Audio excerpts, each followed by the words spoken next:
สวัสดีและสวัสดีจ้าพี่น้องสวัสดีFCเนาะมื้อนี้เฮาก็สิมาถ่ายคลิปบรรยากาศเปิดงานนะพี่น้องเดี๋ยวสิพาไปเบิ่งเนาะน้องๆพอเปิดงานทางด้านหลังซับเพจนี้เนาะเดี๋ยวสิพาไปศึกษาชัวร์ไวๆเนาะเพราะว่าก็จะสิพอดแล้วเนาะเฮาก็มานี่เนาะเดี๋ยวสิพามาเบิ่งไม่ใช่ละโอ้ยบ่ทันโมนาพอดซ้ำเนาะใช้เงินเราไปถ่ายอยู่หลุมไป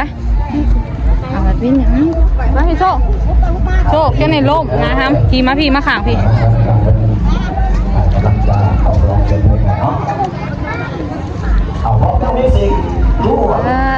ดีแมกโนเลียยังบ่มาเถื่อนโอ้งานพายกระไรแล้วผมสิบอกว่าจะเอาเสื้อที่ตัดมาส่งได้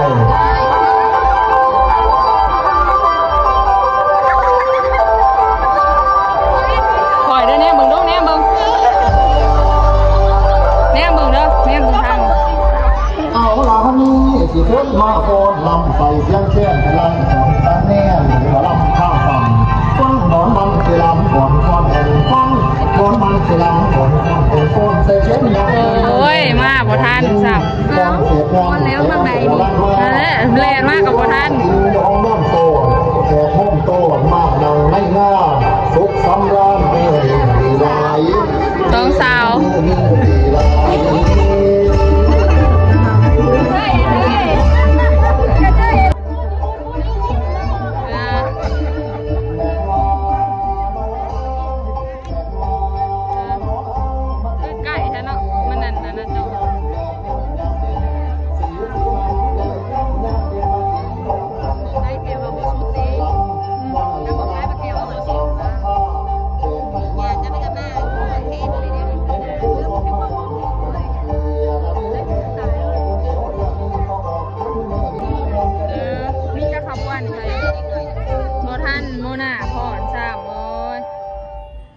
นี่คนจัวส่งให้เลยเด้อโอ้ยฟ้าควันลงซะเนาะ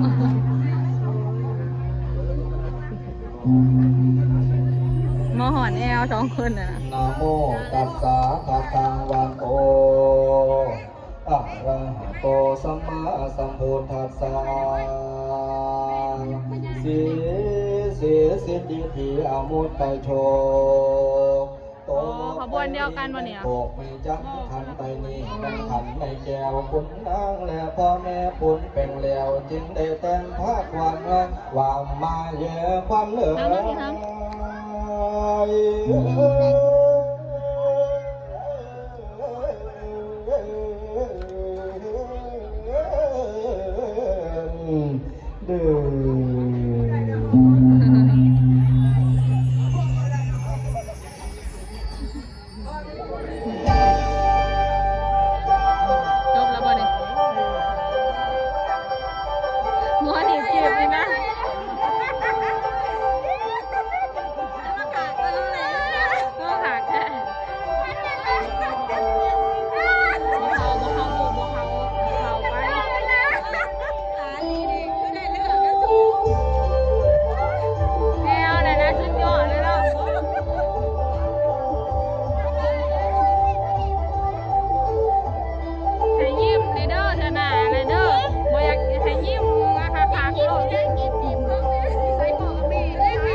ก็คือพอนเปิดงานอยู่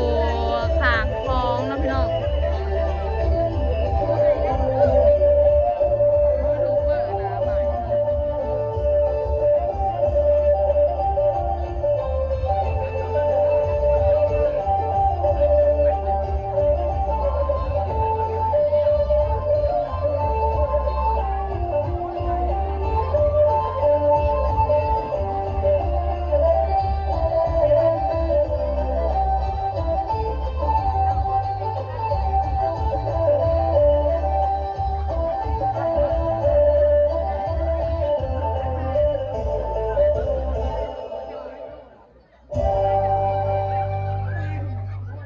ขอเสียงปรบมือจากเป็นประธานบรรณาแขกที่ตามมาชมได้ณโอกาสนี้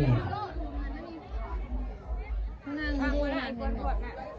ก้อนเห็ดค่ะเตะขนาดขันคือออกมาเลยจะไปใส่ไม่ได้จะไปนะเลยที่ว่าลูกศิษย์ลูกศิษย์ท่านที่ว่าไม่เชื่อมั้ยแล้วจริงดิ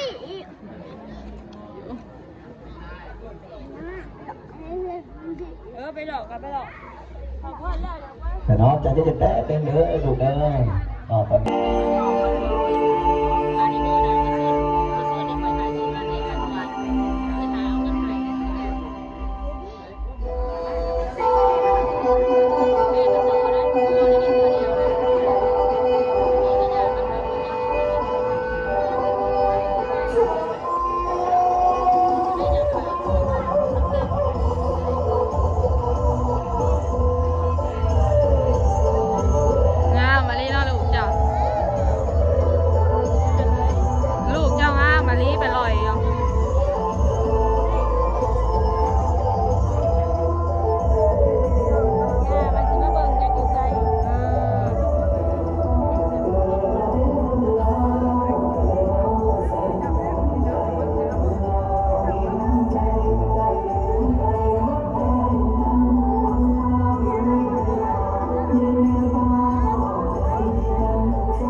ขอเสียงตบมือจากประธานอีกเพื่อนเจ้าดัง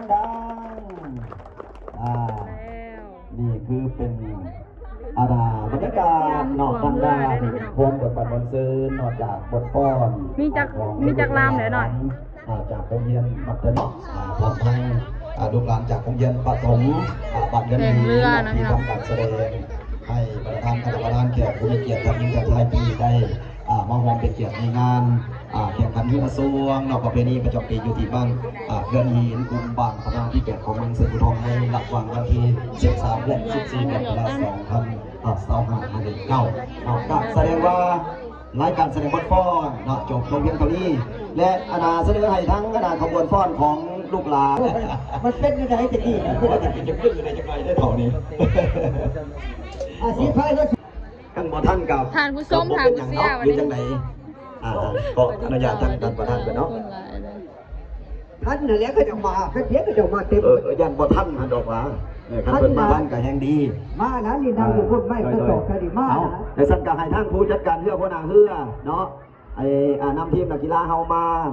เนาะที่เข้าร่วมงาน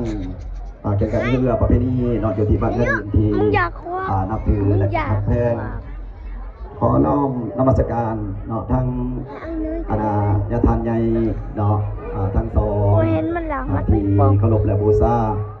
นอกจากนั้นเป็นเกียรติเข้าร่วมในพิธีวันนี้ขอเยี่ยมเสนอทานผู้สวรรค์เทพศรีทา